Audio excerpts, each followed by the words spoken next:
Hentikan semua yang sedang Anda lakukan sekarang juga. Tarik napas dalam-dalam, karena apa yang akan Anda dengar dalam beberapa menit ke depan bukanlah kebetulan, bukan algoritma, bukan keberuntungan. Tuhanlah yang membawa Anda ke sini sekarang, pada saat ini juga, karena ada sesuatu yang perlu Anda pahami sebelum terlambat. Ada seseorang dalam hidup Anda, seseorang yang mungkin Anda cintai, mungkin Anda kagumi, mungkin Anda andalkan, dan Tuhan meminta Anda untuk menjauhkan diri dari orang itu. Dia meminta ini hari ini, dia meminta ini dengan mendesak. Dan jika Anda terus memperhatikan, Anda akan mengerti mengapa. Pernahkah Anda merasakan sensasi aneh di dada saat berada di dekat seseorang? Ketidaknyamanan halus yang Anda coba abaikan, suara di dalam diri yang berbisik bahwa ada sesuatu yang tidak beres, tetapi Anda membungkamnya karena Anda mencintai orang itu, karena Anda takut sendirian, karena Anda telah menginvestasikan begitu banyak waktu, usaha, dan energi dalam hubungan ini. Suara yang selama ini Anda bungkam, perasaan yang selama ini Anda abaikan, ketidaknyamanan yang selama ini Anda sebut kekhawatiran berlebihan atau ketidakamanan Anda. Bukan itu semua. Itu adalah Tuhan yang berbicara kepada Anda. Itu adalah Roh Kudus yang mengetuk pintu hati Anda. Dan Dia tidak akan berhenti mengetuk sampai Anda membukanya. Hari ini kita akan membicarakan sesuatu yang sangat sedikit orang berani bicarakan secara terbuka, sesuatu yang kebanyakan orang lebih suka menyembunyikannya karena terlalu menyakitkan untuk dihadapi secara langsung.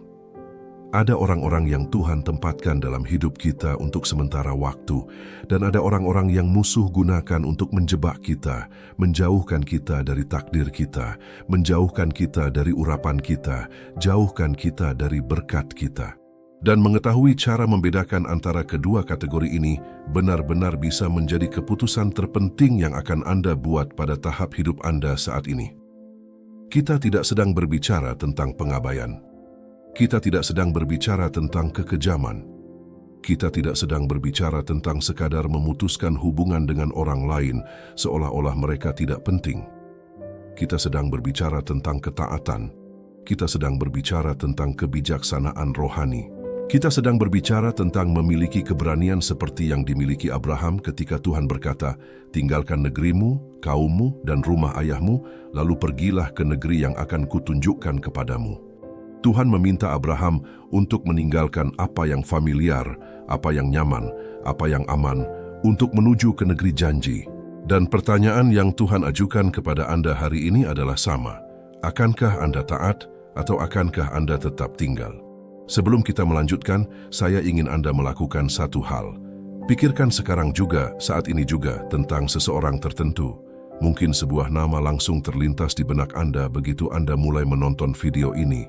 Mungkin itu teman lama, mungkin itu pasangan romantis, mungkin itu anggota keluarga, mungkin itu rekan kerja, atau bahkan seseorang dari gereja Anda sendiri.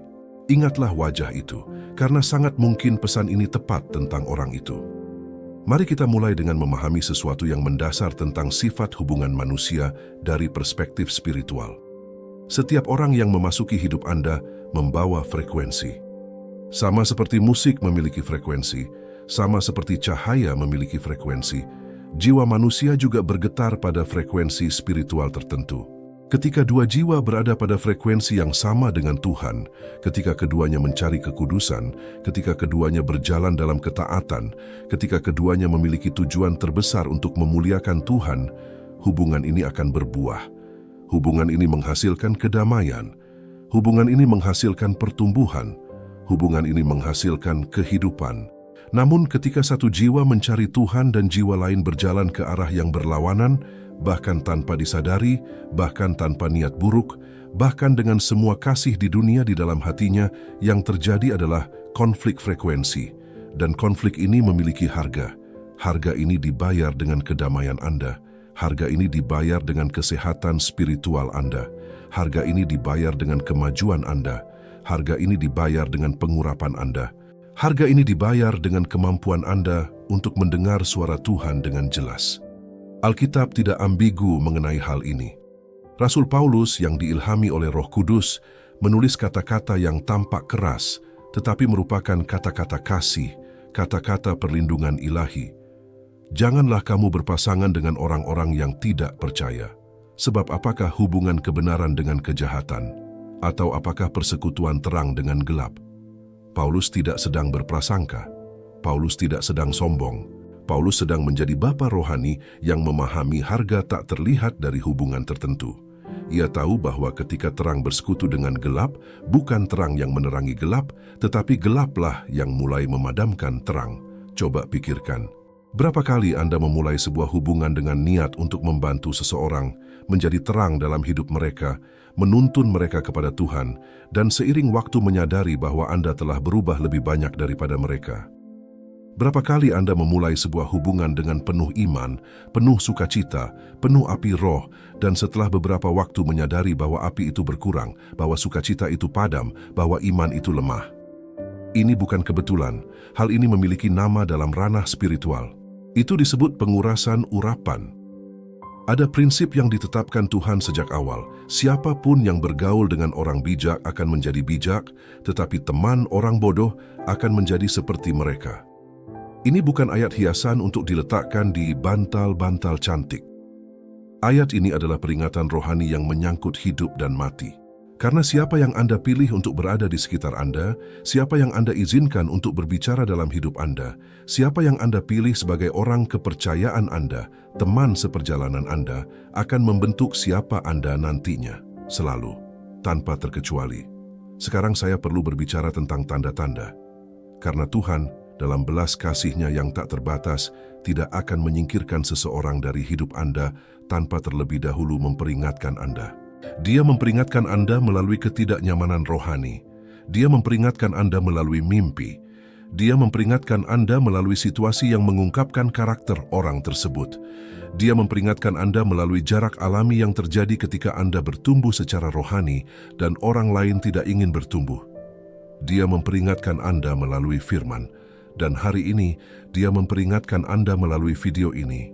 Tanda pertama yang Tuhan berikan bahwa sudah waktunya untuk menjauhkan diri dari seseorang adalah ketika kehadiran orang itu secara konsisten mencuri kedamaian Anda.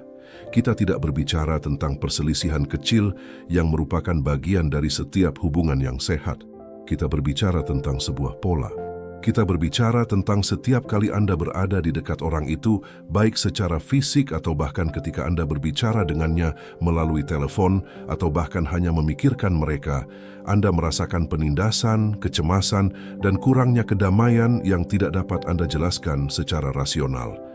Kedamaian adalah salah satu karunia paling berharga yang Tuhan berikan kepada kita. Yesus berkata, "Damai-Ku kuberikan kepadamu, bukan seperti yang diberikan dunia." Ketika sebuah hubungan secara konsisten mencuri kedamaian Anda, ketika setiap interaksi dengan orang itu membuat Anda semakin tertekan dan bukan semakin tenang, Tuhan menunjukkan kepada Anda sesuatu yang mendasar tentang hubungan itu. Tanda kedua adalah ketika, setelah menghabiskan waktu bersama orang itu, Anda merasa lebih jauh dari Tuhan, bukan lebih dekat. Setiap hubungan yang benar-benar diberkati Tuhan memiliki karakteristik ini. Hubungan itu mendekatkan Anda kepada Tuhan. Ketika Anda berbicara dengan orang yang telah Tuhan tempatkan dalam hidup Anda untuk menjadi pendamping Anda meninggalkan percakapan dengan keinginan untuk berdoa, ingin membaca firman, ingin beribadah, dengan rasa syukur di hati Anda, dengan api roh yang menyala lebih terang. Tetapi ketika Anda menghabiskan waktu dengan orang yang Tuhan minta Anda jauhi, hal sebaliknya terjadi. Anda pergi dengan pikiran yang bingung. Anda pergi dengan hati yang berat. Anda pergi tanpa keinginan untuk berdoa. Anda pergi tanpa keinginan untuk beribadah. Dunia tampak lebih besar dan Tuhan tampak lebih kecil. Ini adalah tanda yang tidak dapat disangkal. Tanda ketiga adalah ketika orang ini secara konsisten menyampaikan visi, kata-kata, dan narasi yang bertentangan dengan apa yang telah Tuhan firmankan untuk hidup Anda. Anda menerima janji dari Tuhan. Anda bermimpi, mendapat visi, atau menerima firman nubuat tentang masa depan Anda. Anda merasa jauh di lubuk hati bahwa Tuhan memiliki sesuatu yang hebat untuk Anda. Tetapi setiap kali Anda berbagi visi ini dengan orang ini, mereka meremehkannya. Mereka mempertanyakannya. Mereka meragukannya.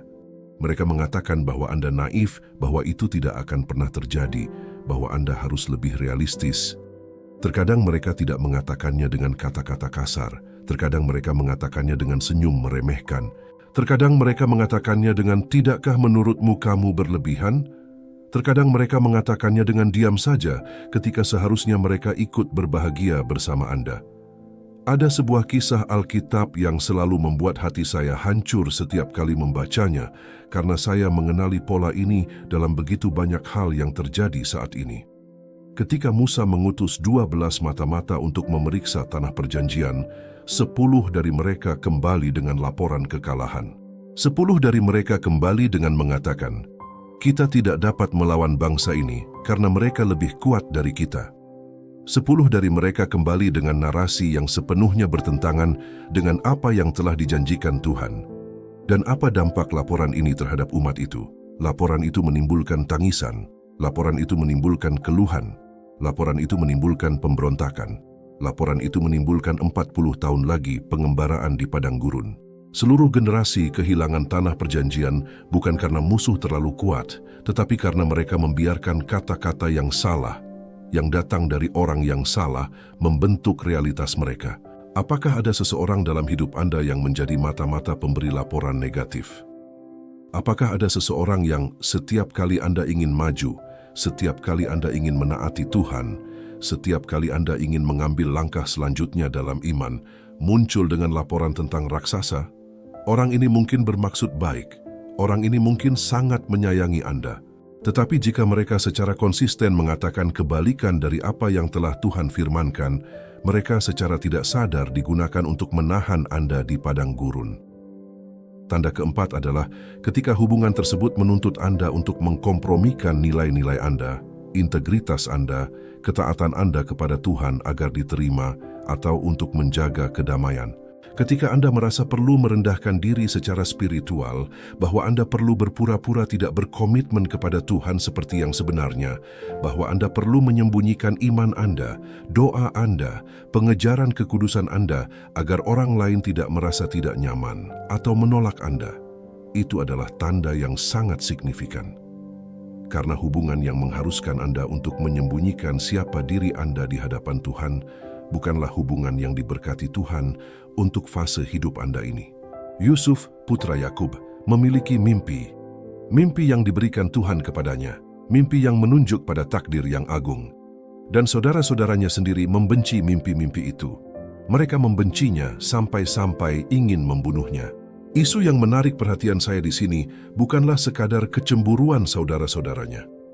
Isu yang menarik perhatian saya adalah apa yang akan terjadi jika Yusuf menyembunyikan mimpinya, menyerah pada takdirnya, menjadi rendah diri agar saudara-saudaranya merasa lebih nyaman.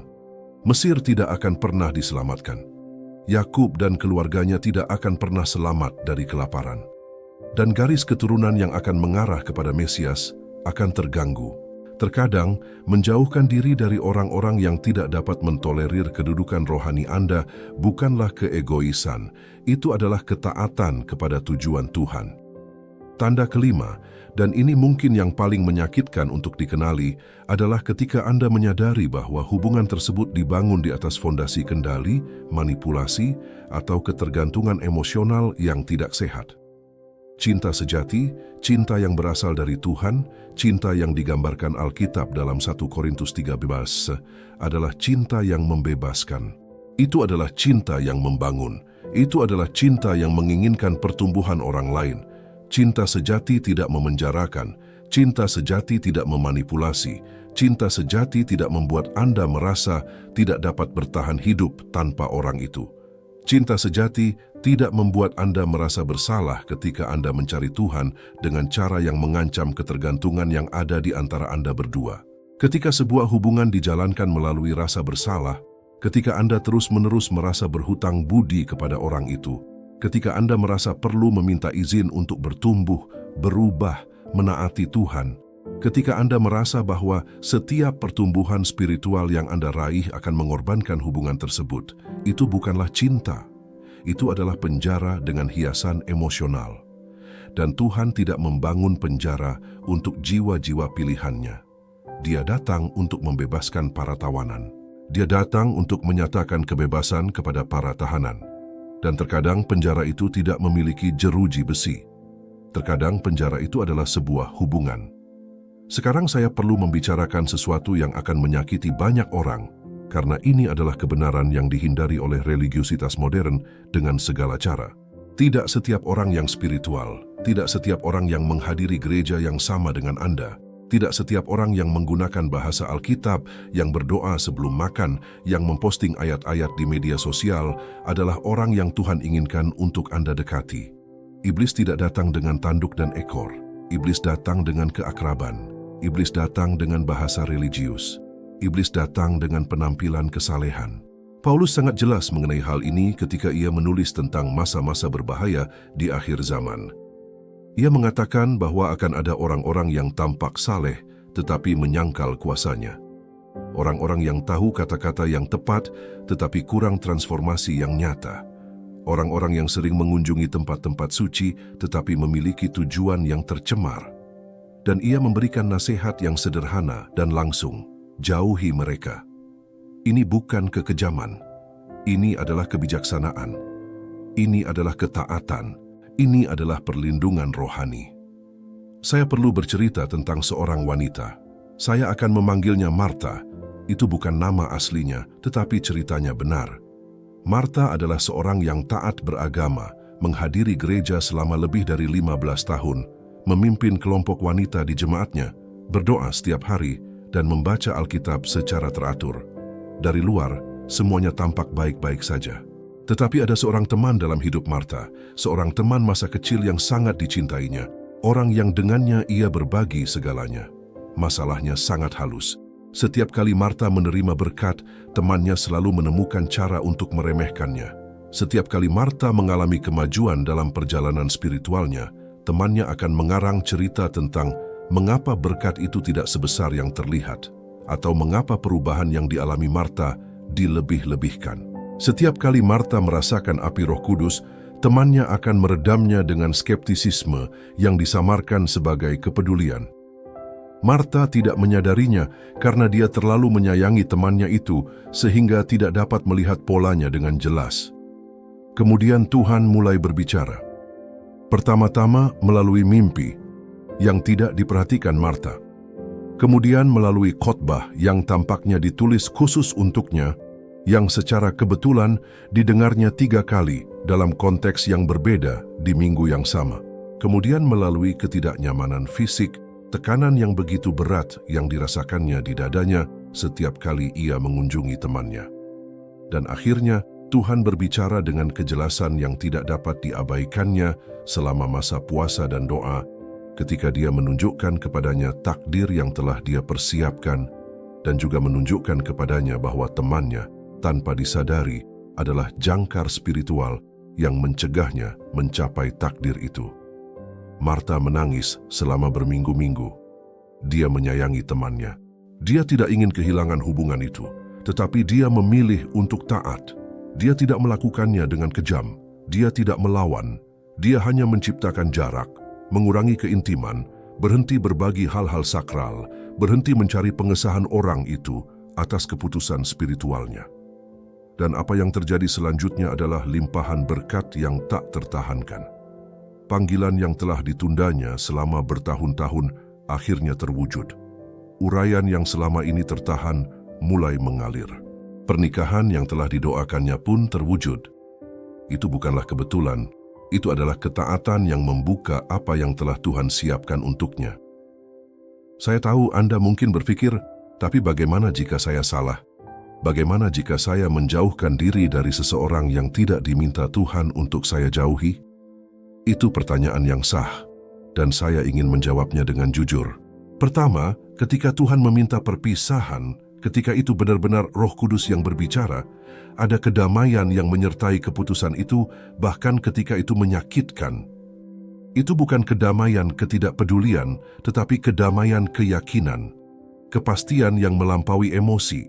Ketika ketidakamanan Anda sendiri, ketika ketidakdewasaan rohani Anda sendiri yang ingin menjauhkan diri, biasanya ada kebingungan, biasanya ada rasa bersalah yang tulus, berbeda dari rasa bersalah manipulatif yang kita bicarakan sebelumnya. Biasanya ada kurangnya konfirmasi dari firman. Kedua, Tuhan tidak menghukum Anda ketika Anda bertindak dengan itikat baik dan dengan kebijaksanaan yang Anda miliki saat ini. Dia adalah Bapa. Dia memahami kemanusiaan Anda. Yang Dia minta adalah agar Anda peka terhadap roh, agar Anda tidak mengabaikan tanda-tanda yang telah Dia berikan, agar Anda tidak hanya mendengarkan apa yang ingin Anda dengar.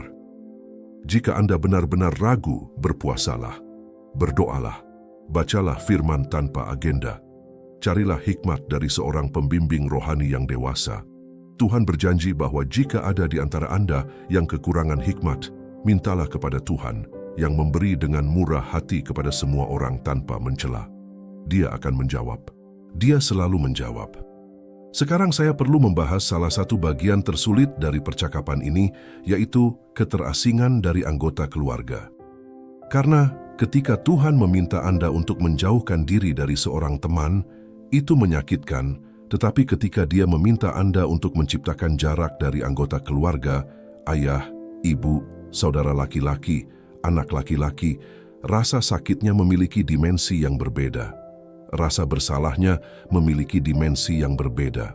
Tekanan sosial dan agamanya memiliki dimensi yang berbeda. Namun lihatlah apa yang Yesus katakan. Lihatlah kata-kata yang keluar dari mulut Sang Mesias sendiri. Ia berkata, "Aku datang bukan untuk membawa perdamaian, melainkan pedang.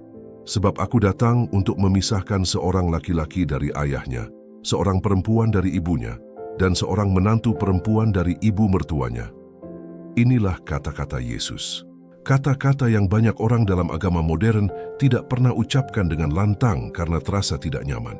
Tetapi Yesus mengucapkannya karena Ia mengerti bahwa komitmen kepada kerajaan Allah terkadang membuat Anda berkonflik dengan hubungan Anda yang paling intim. Ini bukan berarti Tuhan meminta Anda untuk membenci keluarga Anda. Cinta sejati bukanlah ketiadaan batasan. Cinta sejati bukanlah toleransi tak terbatas terhadap pola-pola yang menghancurkan Anda. Terkadang, mencintai seseorang dengan tulus berarti menciptakan jarak yang sakral, sehingga kehadiran Anda dalam hubungan itu tidak memicu perilaku destruktif. Terkadang, mencintai seseorang dengan tulus berarti berhenti menjadi spons yang menyerap racun emosional dan spiritual mereka, sehingga mereka tidak perlu menghadapi konsekuensi dari pola-pola mereka sendiri. Pikirkan tentang Lot. Ketika Tuhan memutuskan untuk menghancurkan Sodom dan Gomora, para malaikat tidak hanya menyuruh Lot untuk meninggalkan kota itu. Para malaikat berkata, "Larilah untuk menyelamatkan nyawamu. Jangan menoleh ke belakang atau berhenti dimanapun di dataran itu." Ada orang-orang yang dikasihi Lot di Sodom. Istri Lot sendiri menoleh ke belakang, tidak mampu melepaskan apa yang ditinggalkan dan menjadi tiang garam. Ada saat-saat dalam kehidupan spiritual ketika Tuhan tidak hanya meminta Anda untuk meninggalkan suatu situasi, tetapi meminta Anda untuk pergi tanpa menoleh ke belakang. Bukan dengan kepahitan, bukan dengan kebencian, tetapi dengan keteguhan hati seseorang yang memahami bahwa ketaatan lebih diutamakan daripada kenyamanan hubungan keluarga. Mari kita bahas hal lain yang sangat penting, peran musuh dalam menggunakan orang-orang yang Anda kasihi untuk menyerang Anda. Setan digambarkan dalam Alkitab sebagai singa yang mengaum mencari mangsa untuk dimangsa. Tetapi ia juga digambarkan sebagai ular licik yang tidak mengeluarkan suara saat mendekat. Musuh tidak perlu merasuki orang untuk menggunakan mereka. Ia hanya perlu membuat mereka beroperasi tanpa sadar dalam pola yang selaras dengan tujuannya untuk hidup Anda. Dan tujuan musuh untuk hidup Anda selalu sama, untuk mencuri, membunuh, dan menghancurkan. Untuk mencuri urapan Anda, untuk membunuh panggilan Anda, untuk menghancurkan takdir Anda. Perhatikan kisah ketika Petrus, karena kasihnya kepada Yesus, mencoba mencegah Yesus pergi ke salib. Petrus digerakkan oleh kasih, Petrus digerakkan oleh keinginan untuk melindungi. Petrus tidak memiliki niat jahat. Petrus mengasihi Yesus dengan sepenuh hatinya. Tetapi apa yang Yesus katakan kepadanya? "Singkirkanlah dirimu, setan. Engkau adalah batu sandunganku, sebab engkau memikirkan bukan hal-hal ilahi, melainkan hal-hal manusiawi." Yesus menyadari bahwa melalui kasih Petrus, musuh sedang mencoba mengalihkan Yesus dari tujuannya. Terkadang orang-orang yang paling mengasihi kita justru adalah orang-orang yang paling efektif dimanfaatkan musuh karena kita tahu mereka mengasihi kita, karena kita lengah, karena kita tidak mengharapkan serangan datang dari sana. Orang yang Tuhan minta Anda jauhi mungkin bukan orang yang jahat. Mungkin mereka benar-benar mencintai Anda, tetapi mungkin mereka secara tidak sadar digunakan untuk mencegah Anda mencapai kalvari Anda, titik kematian dan kebangkitan Anda, tempat di mana Anda akhirnya mati terhadap diri Anda yang dulu dan bangkit kembali sebagai apa yang Tuhan selalu inginkan dari Anda. Saya perlu berbicara tentang rasa takut akan kesendirian. Karena seringkali itulah alasan sebenarnya orang mengabaikan tanda-tanda Tuhan untuk menjauh. Bukan karena mereka tidak melihat tanda-tanda itu, melainkan karena prospek kesendirian itu menakutkan, terutama bagi mereka yang pernah mengalami penolakan, terutama bagi mereka yang pernah ditinggalkan, terutama bagi mereka yang memiliki anggapan emosional bahwa sendirian sama dengan tidak dicintai, dan tidak dicintai sama dengan tidak berharga. Namun dengarkanlah apa yang Roh Kudus katakan. Kesendirian sementara jauh lebih baik daripada persekutuan permanen dengan pelaku kesalahan. Masa keheningan di mana Anda mengembangkan keintiman dengan Tuhan yang tidak akan pernah Anda kembangkan saat terganggu oleh hubungan itu adalah sebuah anugerah, bukan hukuman. Di padang gurunlah Elia mendengar suara Tuhan yang lembut setelah badai, gempa bumi, dan kebakaran. Dalam kesendirianlah Daud menulis mazmur yang paling dahsyat dalam sejarah manusia. Di padang gurunlah Yesus diuji dan muncul dengan kuasa. Padang gurun relasional yang kadang-kadang Tuhan undang Anda untuk kunjungi adalah tempat pembentukan, bukan pengabaian. Dan lebih dari itu, ketika Anda menaati Tuhan dan menciptakan ruang yang Dia minta, Anda tidak sendirian. Anda menjadi siap sedia untuk hubungan yang telah Dia persiapkan. Siap sedia untuk jiwa-jiwa yang berada pada tingkat spiritual yang Dia panggil untuk Anda. Siap sedia untuk pasangan yang telah Dia siapkan untuk Anda. Siap sedia untuk teman-teman yang akan berbicara dalam bahasa roh. Siap sedia untuk para mentor yang akan membimbing Anda menuju tujuan Anda. Ketaatan tidak membuat Anda kekurangan. Ketaatan membuka gudang surga. Ada sebuah prinsip yang sangat sedikit orang pahami tentang hubungan spiritual. Hubungan yang salah tidak hanya menghabiskan energi, tetapi juga menghalangi berkat. Saya tidak berbicara tentang takhayul.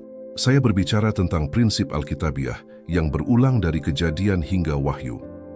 Ketika Tuhan menyuruh Israel untuk tidak bergaul dengan bangsa-bangsa kafir, itu bukan karena Dia ksenofobia.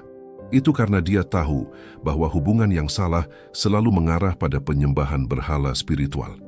Hubungan yang salah selalu mengarah pada penggantian Allah yang hidup dengan dewa-dewa yang lebih rendah. Hubungan yang salah selalu mengarah pada penurunan standar surgawi ke standar duniawi. Hubungan yang salah selalu mengarah pada berakhirnya apa yang telah Dia janjikan. Salomo, orang paling bijak yang pernah hidup, orang yang menerima kebijaksanaan langsung dari Tuhan, orang yang membangun bait suci, orang yang menulis Amsal dan pengkhotbah, kehilangan semua itu karena ia membiarkan hubungan yang salah membentuk hatinya. Istri-istrinya yang berasal dari luar negeri membawa dewa-dewa mereka. Dan Salomo, yang paling bijak dari semua orang bijak, berlutut di hadapan Baal, Astarte, Milkom, dewa-dewa yang diperkenalkan oleh hubungannya.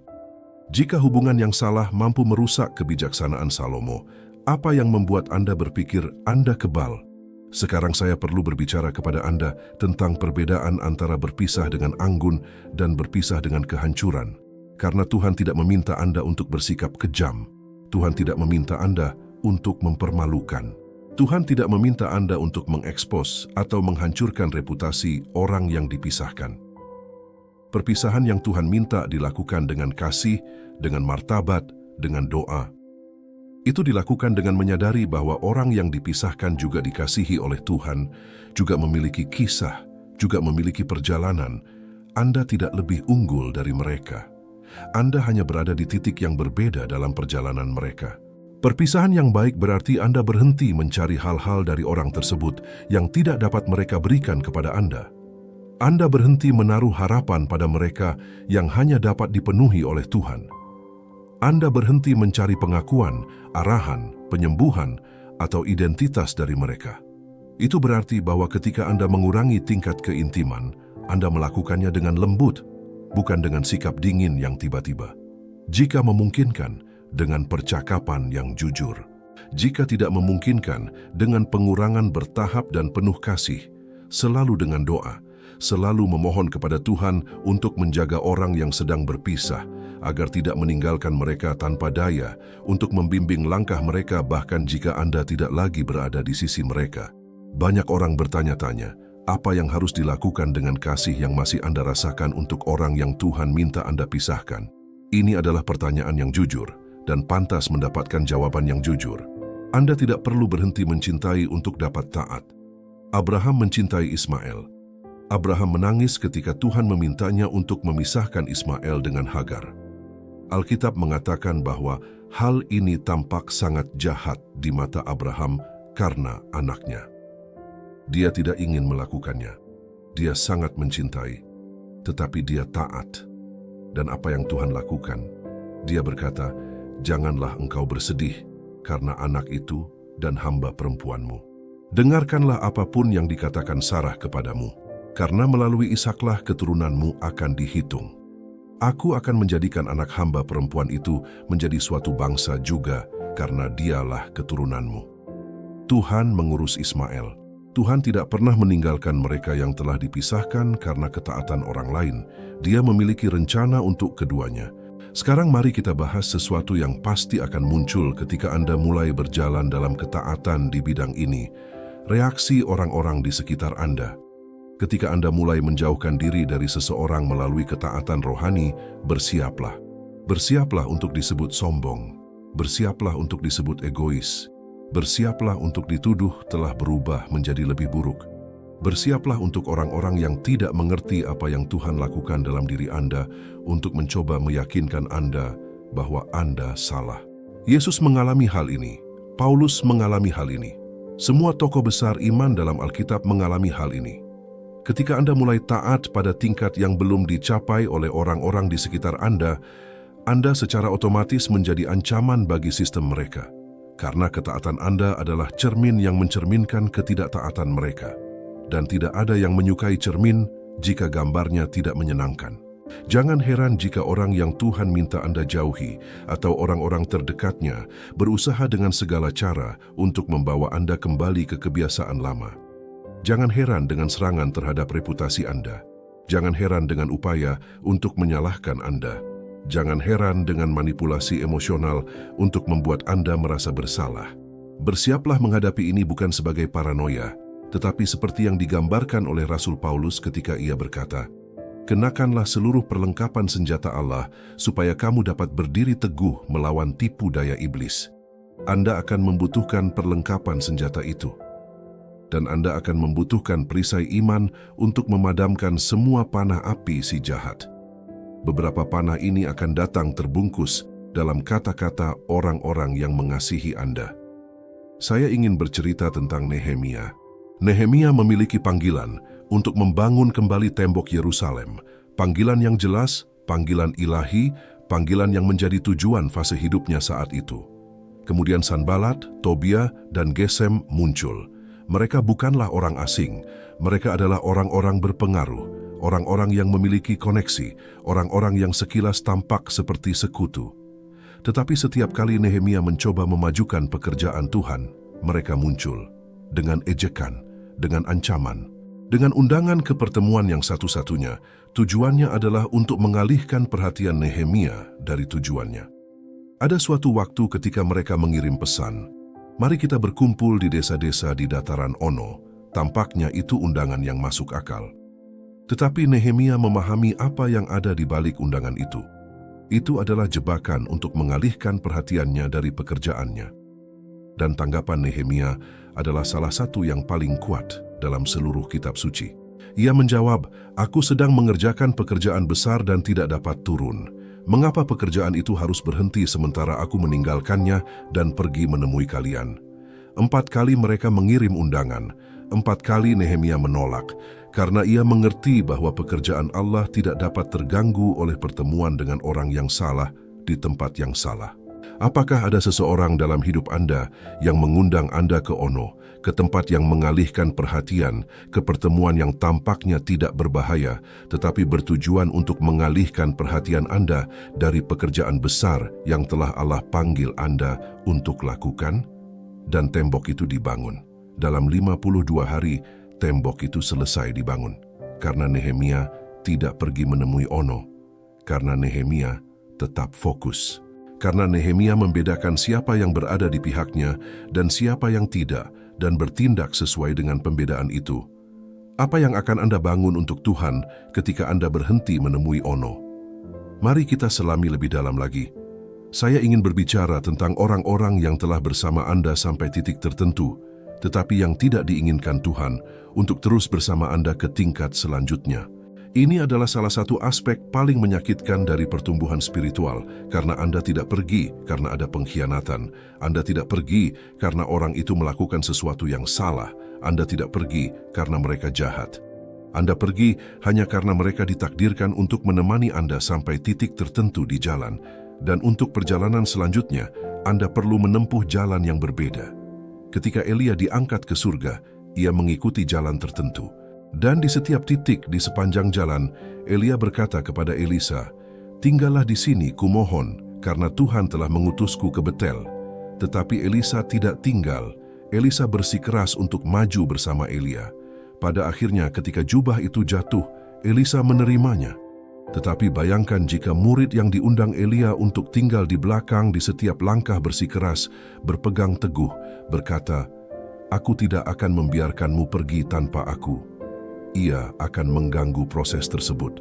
Ada orang-orang yang telah dipanggil Tuhan untuk pergi ke Gilgal bersamamu. Ada orang-orang yang telah dipanggil Tuhan untuk pergi ke Betel. Ada orang-orang yang telah dipanggil Tuhan untuk pergi ke Yerikho. Ada orang-orang yang telah dipanggil Tuhan untuk pergi ke Sungai Yordan. Tetapi tidak semua dari mereka dipanggil untuk menyeberangi Sungai Yordan bersamamu. Dan ketika kamu membawa serta orang-orang yang seharusnya tinggal di belakang, kamu mempersulit perjalananmu sendiri. Ada juga konsep yang saya sebut hubungan yang membuat Anda terjebak dalam versi lama diri Anda. Anda telah tumbuh, Anda telah berubah, Anda telah diubahkan oleh Roh Kudus. Orang yang Anda alami 5 tahun lalu bukanlah orang yang sama seperti Anda saat ini. Tetapi ada orang-orang dalam hidup Anda yang tidak dapat melihat Anda melampaui versi lama itu. Bagi mereka, Anda masih orang yang melakukan kesalahan-kesalahan itu. Bagi mereka, Anda masih orang yang memiliki kelemahan-kelemahan itu. Bagi mereka, Anda masih didefinisikan oleh masa lalu yang telah ditebus Tuhan. Dan setiap kali Anda berada di dekat mereka, Anda menyadari bahwa Anda mulai bertindak seperti versi lama diri Anda. Anda mulai mengalami kemunduran.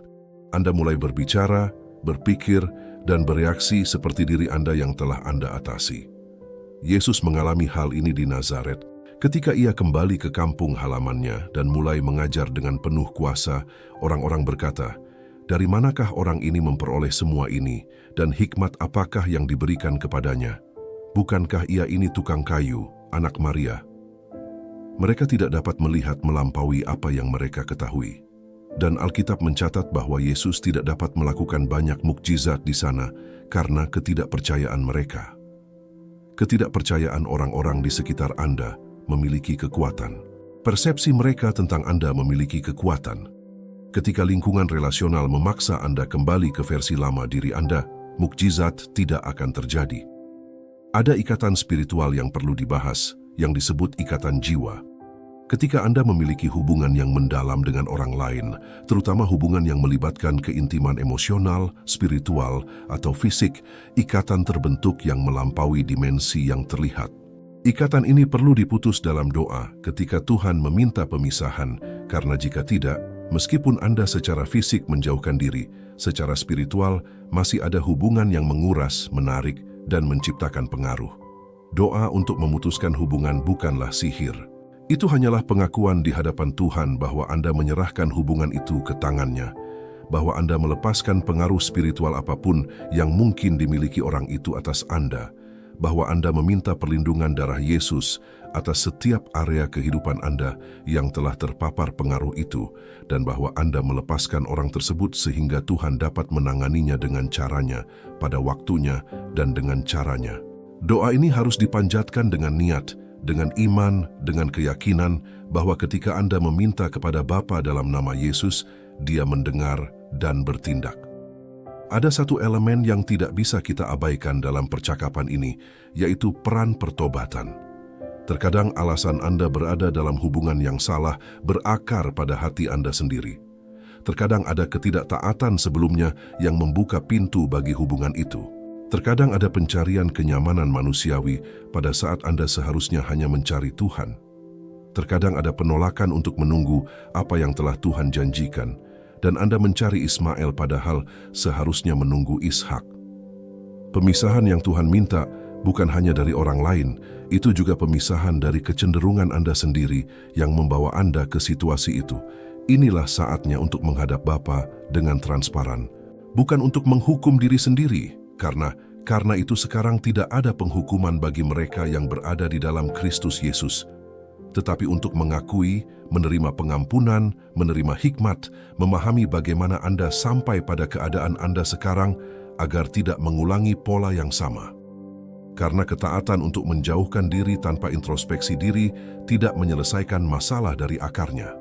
Dan dinamika yang sama yang membawa Anda pada hubungan ini akan membawa Anda pada hubungan serupa lainnya jika Anda tidak memahami pola batin yang menciptakan daya tarik tersebut. Sekarang mari kita bicara tentang janji yang terletak di balik ketaatan. Karena seluruh percakapan ini akan tidak lengkap jika saya tidak menunjukkan kepada Anda apa yang Tuhan janjikan kepada mereka yang memiliki keberanian untuk taat, bahkan ketika itu menyakitkan. Abraham taat ketika Tuhan memintanya untuk meninggalkan tanahnya, bangsanya, keluarganya.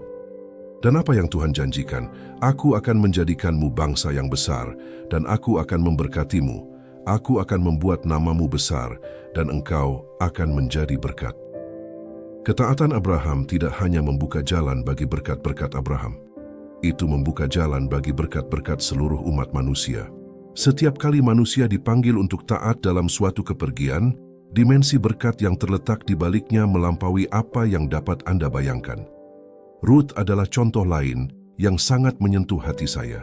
Ketika Naomi menyuruh Orpah dan Ruth untuk kembali ke tanah mereka, Orpah menuruti nasihat manusia dan pergi. Tetapi Ruth mengucapkan kata-kata abadi itu.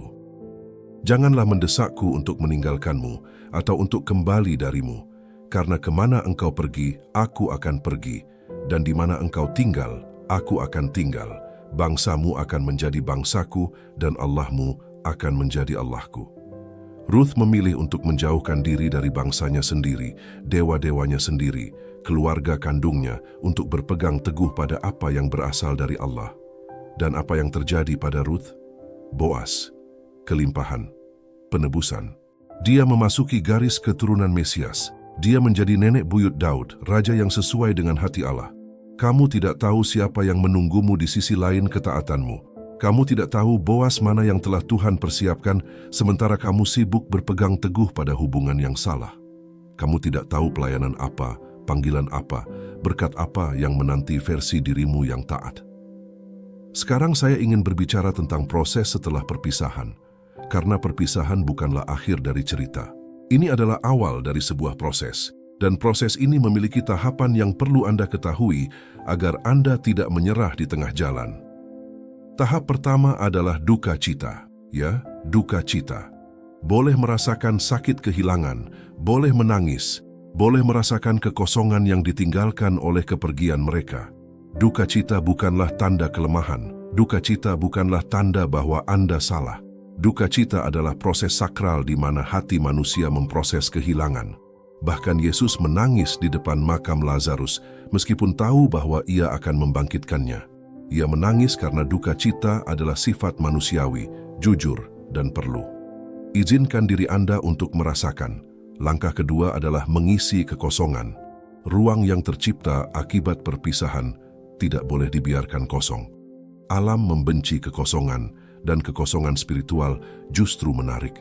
Secara sadar, isilah ruang ini dengan hadirat Tuhan, dengan lebih banyak waktu berdoa, dengan lebih banyak waktu dalam firman, dengan lebih banyak penyembahan, dengan mencari komunitas yang sehat, dengan melayani sesama, dengan mengembangkan karunia yang telah Tuhan berikan kepada Anda. Isilah ruang yang tercipta dengan apa yang menjadi milik Tuhan. Tahap ketiga adalah pewahyuan. Ketika ruang telah diciptakan dan dipenuhi oleh Tuhan, Dia mulai mengungkapkan hal-hal yang sebelumnya tidak dapat Anda lihat, kebenaran tentang diri Anda, kejelasan tentang tujuan Anda, arah untuk langkah selanjutnya, visi untuk masa depan.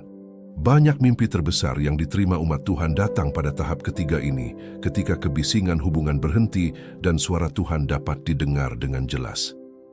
Tahap keempat adalah rekonstruksi. Berbekal wahyu, Anda mulai membangun dengan cara yang berbeda. Anda membangun hubungan di atas fondasi yang berbeda.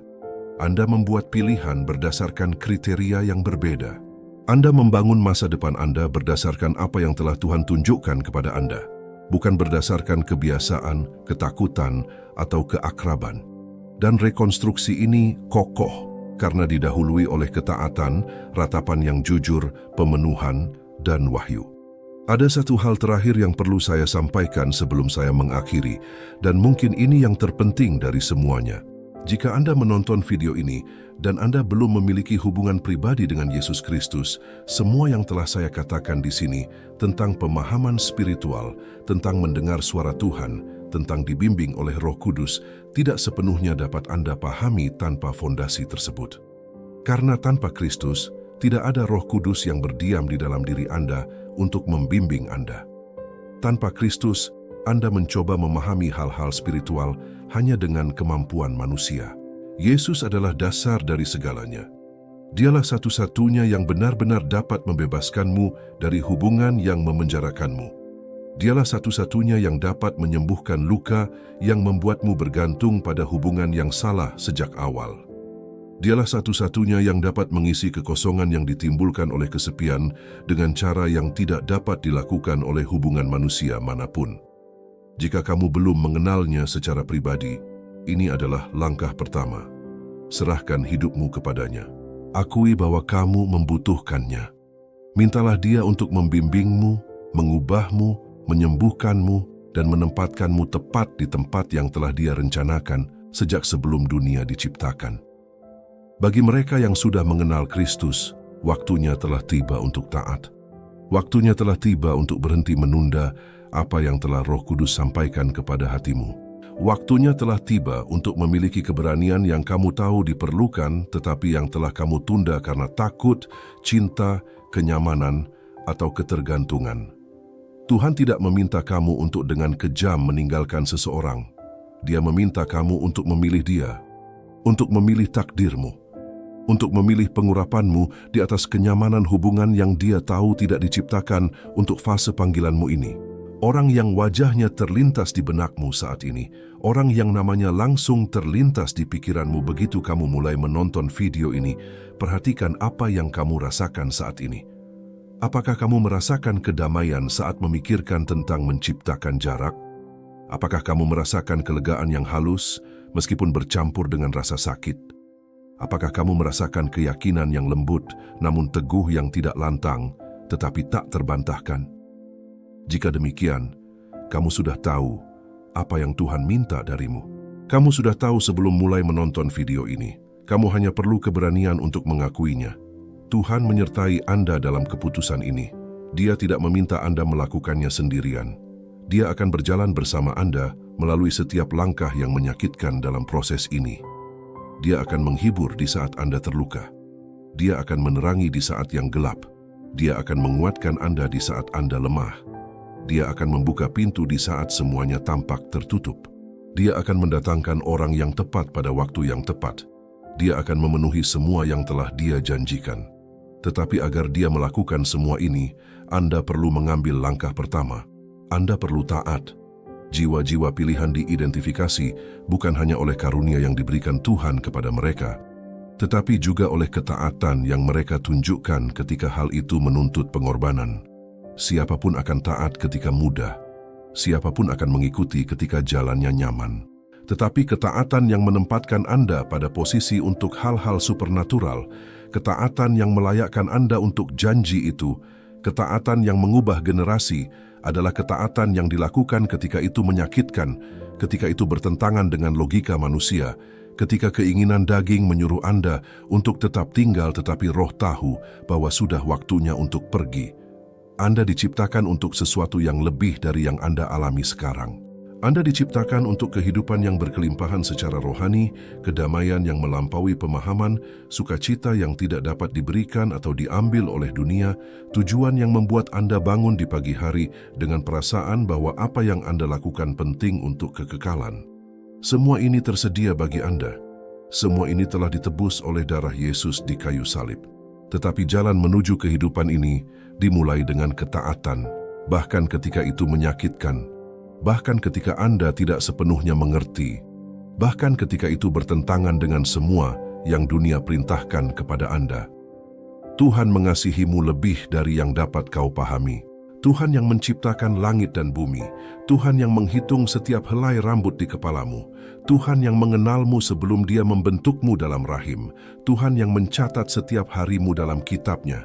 Tuhan ini sedang memandangmu sekarang, pada saat ini juga, dengan kasih yang tak tertandingi dalam hubungan manusia manapun. Dan Dia sedang meminta, bukan seperti seorang tiran yang menuntut, tetapi seperti seorang bapa yang mengasihi dan melihat apa yang belum dapat kau lihat, yang mengetahui masa depan sementara kau hanya mengetahui masa kini, yang memiliki peta lengkap sementara kau hanya melihat lengkungan di depan. Percayalah padanya. Taatilah, mundurlah, dan persiapkan diri untuk apa yang akan datang selanjutnya. Amin. Jika pesan ini menyentuh hatimu, jika kamu merasa kata-kata ini ditujukan kepadamu, kamu tidak sendirian. Ada ribuan jiwa di seluruh dunia yang mengalami hal yang sama seperti yang kamu alami, yang dipanggil untuk ketaatan yang berani seperti itu. Kamu dibawa ke sini karena suatu alasan. Apa yang kamu lakukan dengan alasan itu adalah pilihan terpentingmu hari ini. Berdoalah sekarang, saat ini juga, sebelum menutup video ini, sebelum melanjutkan hari Anda. Berbicaralah kepada Tuhan, katakan kepadanya bahwa Anda telah mendengar, katakan kepadanya bahwa Anda mengerti, katakan kepadanya bahwa Anda takut tetapi Anda percaya, dan mintalah kepadanya untuk memberi Anda keberanian yang Anda tahu akan Anda butuhkan. Dia akan memberikannya. Dia selalu memberi kepada mereka yang meminta dengan iman. Kau adalah jiwa yang terpilih, dan jiwa-jiwa terpilih akan taat bahkan ketika itu mengorbankan segalanya bagi mereka.